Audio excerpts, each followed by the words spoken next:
أبرئ نفسي إن النفس لأمارة بالسوء إلا ما رحم ربي إن ربي غفور رحيم.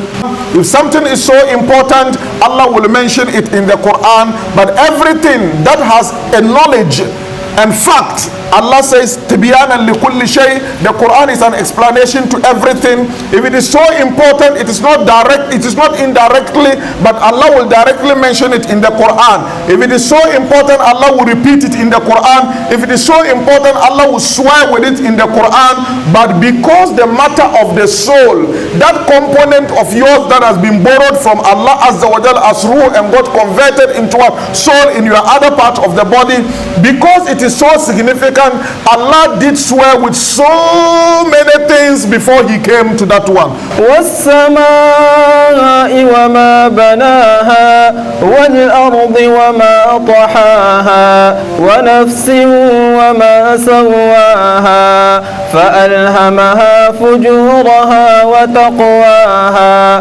قَدْ أَفْلَحَ مَنْ زَكَّاهَا وَقَدْ خَابَ مَنْ دَسَّاهَا. Quran chapter 91 verse 1 up to 10. All these verses, Allah kept on swearing and swearing and swearing, just to tell you a fact and to also showcase the significance of that particular fact. That fact is that وَنَفْسٍ وَمَا سَوَّاهَا, the ending part of what? The swearing. I swear by the soul, that the origin is coming from what? The Creator himself as what? وَنَفَخَ فِيهِ مِنْ رُوحِهِ, coming from here Allah Azza wa Jal. وَمَا سَوَّاهَا, and the one who perfectly arranged it within what? Your body. Allah said he's swearing by that particular one. He's swearing by himself and what? His creation. That is the nafs. Then he said فَأَلْهَمَهَا, and he inspired into that particular soul fujuraha wa taqwaha, that inner inclinations that can lead it to the execution of wrong thing, and the inner inclination that will lead it to the pursuance of what? Good things. فَأَلْهَمَهَا فُجُورَهَا وَتَقْوَاهَا. So your inner dimension, that part of it that has the two, like a sword that has two edges that can cut left and right, that is what the soul. The aql, the mind is there, the heart is there, and the soul is there, and the ruh is there. All these ones have primal purity, with the exception of the soul that has both the primal purity and then death within it. فَأَلْهَمَهَا فُجُورَهَا وَتَقْوَاهَا. This is a unique thing that Allah Azza wa Jal has given to human being as his creation. Even the angels, Allah did not give to the angels like that. Allah gave them taqwa, and whatever Allah tells them to do, then they embark on it. But this is a feature that Allah has given to us, and وَلَكَدْ كَرَّمْنَا بَنِي Adam. And Allah Azza wa Jal, with this particular feature, has given us a unique position in front of him, but a dangerous basic feature. In this Ramadan, Allah Azza wa Jal, when Rasul sallallahu alaihi wasallam says that when Ramadan comes, Allah will cut Satan and chain Satan and put him aside. Why? Because within us we have so many dimensions that we need to struggle with to come closer to Allah Azza wa Jal. Imam Ghazali says that between you and Allah Azza wa Jal, number one is your own soul, number two is what? Satan, number three is also human being, and number four is the dunya. And Professor Adam Ergul says that within you, for your heart to become clean, there are 6 barriers, 6 things that actually control what? Your heart. Allah is one of them, the angel is also one of them, your soul is one of them, your mind is also what? One of them, this dunya is also what? One of them, and Satan is also what? One of them. All these things, if you realize, they all have positive, positive, positive, positive.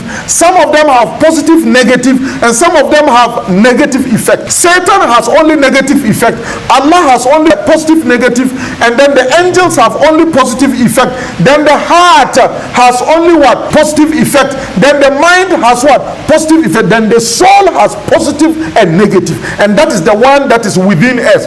Satan, there are several ways you can block Satan from entering into you. ضيقوا مجارع الشيطان بالجوع والعطش. Rasul sallallahu alaihi wasallam said, you have to squeeze the way of Satan into you with hunger and thirst. That we are going to use what fasting to do that one. So once we fast, we close the gate of Satan entering. But then the worst of your enemy is your soul, that you sleep and get up with that particular soul. Your soul is within you, and fighting with your soul, because it is so difficult.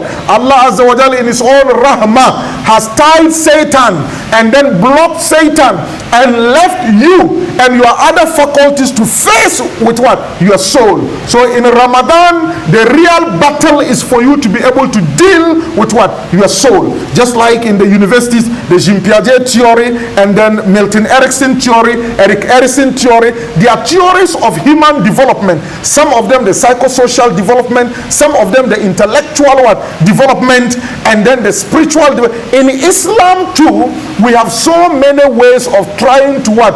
Let the soul develop from one level to the other level.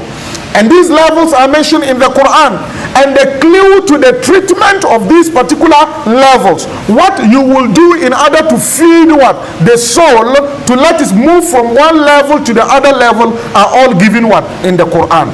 Allah Azza wa Jalla says that the first level of the Quran is what? Nafs al-ammara. وما أبرئ نفسي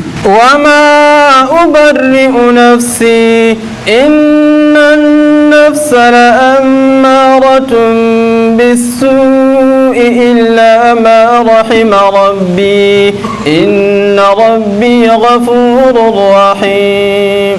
Allah Azza wa Jalla says, وَمَا أُبَرِّئُ نَفْسِي, in the humble language of Prophet Yusuf alayhi salam, that I don't absolve myself, that I can never embark on what you are accusing me that I have done that one. I don't absolve. I'm also a human being. I carry the soul that Allah says, فَأَلْهَمَهَا فُجُورَهَا وَتَقْوَاهَا. So my soul can command me to do what you are thinking that I had embarked on. وَمَا أُبَرِّئُ نَفْسِي. And I also acknowledge that in the creation of the soul, in the nafs al-ammaratum bisu, the soul constantly command the inspiration and the commands of what? The soul, the nafs al-ammara, and that of what? Satan, and then the nafs itself, and that of the angels, and that of Allah Azza wa Jal. In Ihya Ulumuddin, when you read it, you get the major difference between these sources of what? Inspiration.